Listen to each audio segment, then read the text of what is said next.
नमस्कार दोस्तों, हर्षित द्विवेदी एजुकेशन द्वारा बनाया गया और एक वीडियो में आपका स्वागत है। Mock questions for prelims 2021। मेरा नाम है विनीत सागर। 29 दिसंबर 2020 का इंपॉर्टेंट क्वेश्चंस क्या क्या है देख लेते हैं। आगे जाने से पहले दोस्तों, लेक्चर पर लाइक का बटन जरूर दबाइएगा। चैनल को अब तक सब्सक्राइब नहीं किया हो तो सब्सक्राइब कीजिएगा। हमें सपोर्ट करने के लिए आप चैनल के मेंबर भी बन सकते हो, ज्वाइन बटन दबा के। Question number 1। Recently, Bangladesh government sent second group of Rohingyas to an isolated island in Bay of Bengal. Consider the following statements which are correct. Video pose कीजिए और answer बताइए।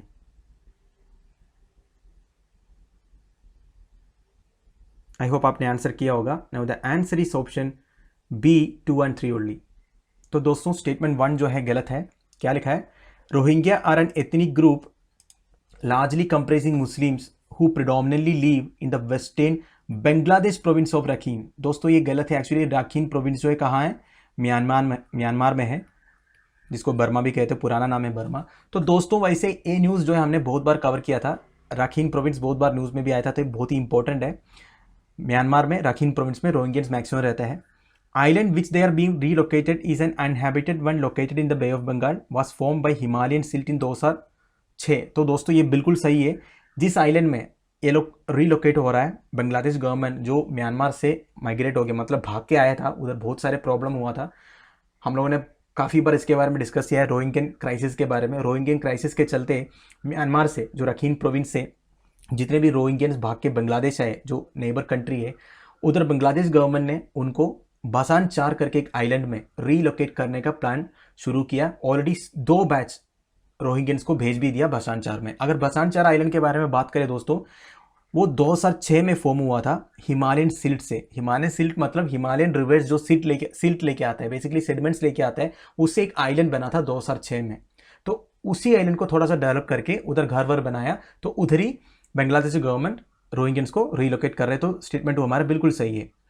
According to Burmese laws, Rohingyans are eligible for citizenship only if he or she provides proof that her ancestors have lived in the country prior to 1823। दोस्तों ये भी कई बार news में आया था। बर्मीज लॉ, म्यांमारी लॉज के हिसाब से, उनके जो सिटीजनशिप लॉ के हिसाब से, रोहिंग्यंस को अगर उधर का सिटीजनशिप मिलना है तो 1823 से पहले कोई एंसेस्टर उनका उधर था करके प्रूव करना पड़ेगा। तो इस तरह रोहिंग्यंस बिल्कुल प्रूव नहीं कर पाए। वैसे म्यांमारीज लोग रोहिंग्यंस के साथ बहुत ही अत्याचार किए करते आ रहा है, तो उसके चलते वो लोग, रोहिंग्यन क्राइसिस हुआ था, रोहिंग्यन क्राइसिस के चलते ये तो भाग के आए थे।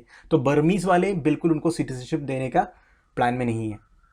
तो हमें हमारा आंसर मिल गया। एक्सप्लेनेशन इधर मैं लिखा हूँ, ये पढ़ लीजिएगा। जितने स्टेटमेंट्स मैंने बोला था वही लिखा है इसमें। Question number 2। Recently India indigenously created vaccine against pneumococcal disease. Consider the following statements which are correct. Video pause कीजिए और आंसर बताइए।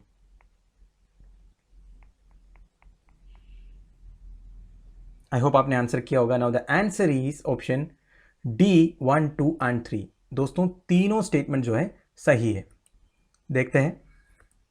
देखो दोस्तों, pneumococcal disease is an infection caused by the bacteria streptococcus pneumoniae. तो ये बिल्कुल सही है दोस्तों। न्यूमोकोकल डिसीज जो है ये एक बैक्टीरिया से होता है। बैक्टीरिया का नाम इधर मैंने बता दिया, streptococcus pneumoniae. There is a chance of person getting infected with bacteria and still not showing symptoms. देखो दोस्तों, ये जो बैक्टीरिया है स्ट्रेप्टोकोकस न्यूमोनिया है, ये किसी भी पर्सन में इन्फेक्ट हो गया, ऐसा एक चांस है उनके थ्रोट में ही रह जाएगा, उनको कोई सिम्टम्स नहीं होगा, ठीक है। पर ये जो पर्सन अफेक्टेड हुआ ना, वो दूसरे को ये दे सकता है बैक्टीरिया, मतलब उससे भी स्प्रेड हो सकता है। पर ऐसा भी हो सकता है, ऐसा भी कंडीशन है इसमें कि वो जो बंदा है जिसका थ्रोट में ही फंसा है बैक्टीरिया, उसके शरीर पर कोई असर नहीं पड़ेगा। अब तीसरा है, world health organization recommended the inclusion of pneumococcal conjugate vaccine in routine childhood immunization programs in all countries. बिल्कुल सही है दोस्तों। 2018 में वर्ल्ड हेल्थ ऑर्गेनाइजेशन ने ये रिकमेंड किया था। तो एक्सप्लेनेशन देखते हैं दोस्तों। Pneumococcal disease is an infection caused bye, दोस्तों मैंने जो बोला अभी वही लिखा है इसमें, ये लोग ये आप पढ़ लीजिएगा। अब वैसे ये वैक्सीन बनाया किसने? Pune based serum institute of India, जो हमारा वैक्सीन मैन्युफैक्चर है। अभी जो कोविड के लिए वैक्सीन बना रहा है कोविशील्ड, वो भी सेरम इंस्टीट्यूट ऑफ इंडिया ही बना रहा है, ठीक है। Indian version of AstraZeneca Oxford corona virus vaccine, जो सेरम इंस्टीट्यूट ऑफ इंडिया बना रहा है, वो AstraZeneca Oxford corona virus vaccine का इंडियन वर्जन है, ठीक है। कोविशील्ड नाम है।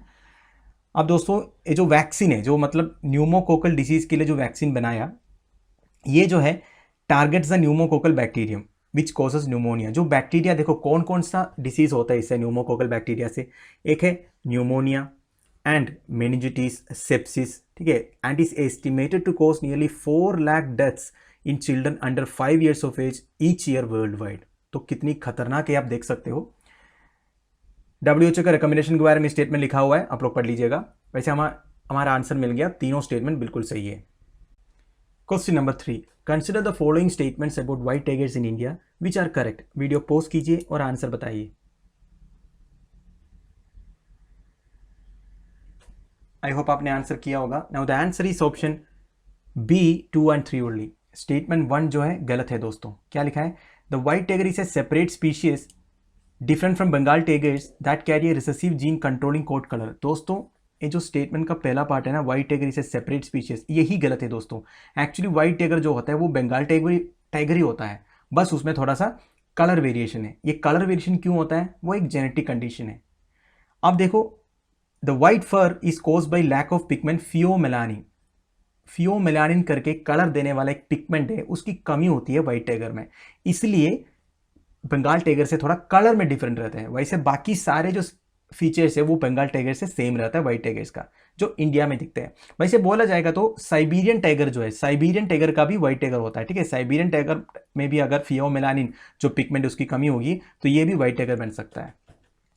तीसरा स्टेटमेंट क्या है? तो ये दूसरा स्टेटमेंट सही हो गया, फियोमेलानिन के बारे में लिखा है।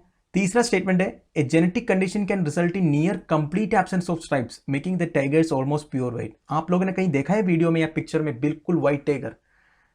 देखा नहीं है तो दोस्तों ऐसा भी टाइगर्स होता है। ये भी एक रेयर जेनेटिक कंडीशन है जिसमें बिल्कुल स्ट्राइप्स की अभाव होगा, मतलब बिल्कुल स्ट्राइप्स नहीं होगा, प्योर व्हाइट कलर रहेगा, मतलब ना येलो कलर रहेगा ना ब्लैक कलर रहेगा, प्योर व्हाइट टाइगर रहेगा।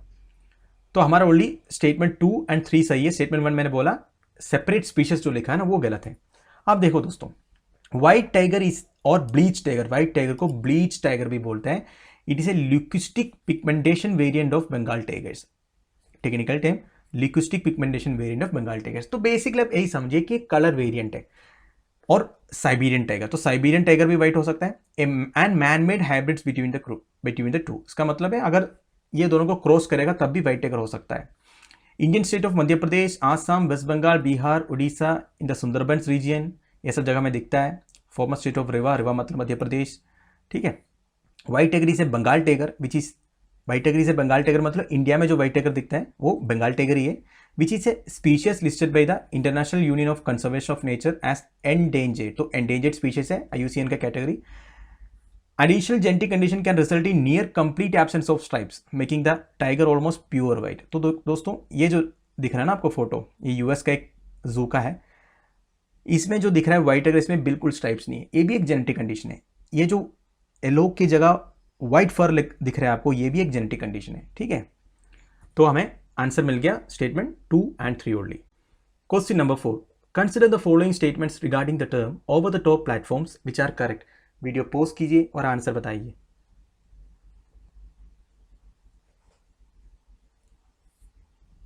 आई होप आपने आंसर किया होगा। Now the answer is option B 2 and 3 only. Statement 1 जो है गलत है दोस्तों।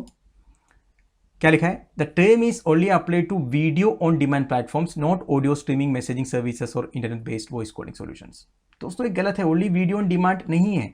OTT प्लेटफॉर्म्स में ऑडियो स्ट्रीमिंग भी है, मैसेजिंग सर्विस भी है, internet based voice calling solutions भी है, ये सब OTT की फैसिलिटीज है। तो ये गलत हो गया। स्टेटमेंट 2 तो very simple, access to an internet connection is a mandatory requirement of OTT services. ये तो बिल्कुल सही सर, कोई डाउट नहीं है। तीसरा क्या है? India is currently the world's fastest growing over the top streaming market.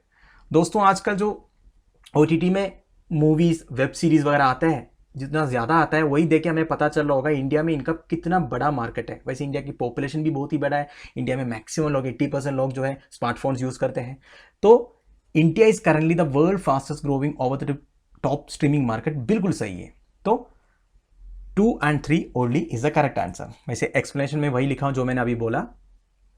Question number 5, recently PM Narendra Modi inaugurated the new Bhopur New Khurja section of Eastern Dedicated Freight Corridor via video conferencing. Consider the following statements which are correct. Video pause कीजिए और answer बताइए। हर्षित sir ने सुबह current affairs वाले video में A news cover किया था।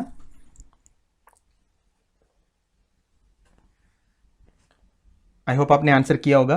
Now the answer is option A 1 only. Statement 2 and 3 गलत है। तो सबसे पहले एक्सप्लेनेशन देखते हैं दोस्तों, इसके बाद हम क्वेश्चन पे आएंगे। तो देखो, PM Narendra Modi inaugurated eastern dedicated freight corridor section. तो बेसिकली कहां से, लुधियाना इन पंजाब से धनकुनी कोलकाता तक 1839 किलोमीटर का एक फ्रीट लेन है, बेसिकली रेलवे लेन है दोस्तों, ये गुड्स ट्रांसपोर्ट करने के लिए। तो इसमें कौन कौन सा इंडस्ट्रीज को हेल्प करेगा, textile production, glassware industry, block printing, pottery products, hing production, locks and hardware, इस तरह की जो इंडस्ट्रीज है इनको अपने सामान ट्रांसपोर्ट करने में मदद मिलेगी। The line is completely electrified. It is a double track segment of 1409 kilometers between Dhankuni in West Bengal and Hujra in UP. It's a single track segment of 447 kilometers between Ludhiana in Punjab and Dadri in Uttar Pradesh. तो दोस्तों, पंजाब से जो उत्तर प्रदेश के दादरी तक single line है, ठीक है, और इधर से दादरी से धनकुनी तक जो है डबल लाइन है। मतलब ट्रेन इस तरफ भी जाएगी, इस तरफ भी जाएगी, इधर क्या सिंगल लाइन है, ठीक है, एक ही लाइन है, एक ही ट्रेन एक टाइम पे एक डायरेक्शन में जा सकता है। The project was implemented bye dedicated freight corridor corporation of India limited, ठीक है। तो ये इंप्लीमेंट कौन किया project, dedicated freight corridor corporation of India limited, DFCCIL। It is a special purpose vehicle established by ministry of railways. तो basically ministry of railways का ये project एक स्पेशल पर्पस व्हीकल, मतलब ऐसे एक सेपरेट एंटिटी बनाता है। कोई भी एक बड़ा कंपनी एक सेपरेट छोटा कंपनी बना देता है एक स्पेशल पर्पस के लिए, ठीक है, इसको स्पेशल पर्पस व्हीकल बोलते हैं। जैसे मिनिस्ट्री ऑफ रेलवेज ने एक dedicated freight corridor corporation of India limited करके एक कॉर्पोरेशन बनाया, तो वो यही काम करेगा, ये जो फ्रीट कॉरिडोर वाला काम, ईस्टर्न डेडिकेटेड फ्रीट कॉरिडोर वाला काम, ठीक है। ये प्रोजेक्ट फंड किया था वर्ल्ड बैंक ने। Bank funded 1100 kilometres of the line. It released $975 million in 2011, $1.1 billion in 2014, and $650 million in 2015 to implement the project. Indian railway भी प्रोवाइड किया था $544 million। तो अब क्वेश्चन पे आते हैं दोस्तों। The project involves the construction of freight line that extends from Punjab to Kolkata. अभी हमने पढ़ा था, बिल्कुल सही है। Complete freight line is a double track segment throughout the distance.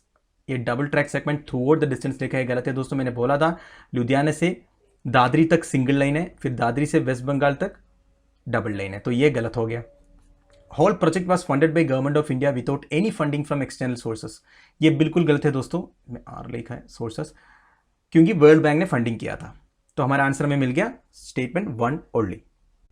तो दोस्तों, हमारे daily 5 mock questions for prelims इधर खत्म हो रहा है। उम्मीद करता हूं आप लोगों को कुछ सीखने को मिला होगा। आप लोगों की मार्क्स क्या है वो बता दीजिएगा मुझे कमेंट बॉक्स के थ्रू। वीडियो को मैक्सिमम शेयर कीजिएगा अगर आपको पसंद आए। व्यूज़ बहुत कम आ रहा है दोस्तों, व्यूज़ थोड़ा बढ़ाना ज़रूरी है। तो thank you for watching. Lecture की PDF आपको एज यूजुअल टेलीग्राम चैनल में मिल जाएगा। Bye bye.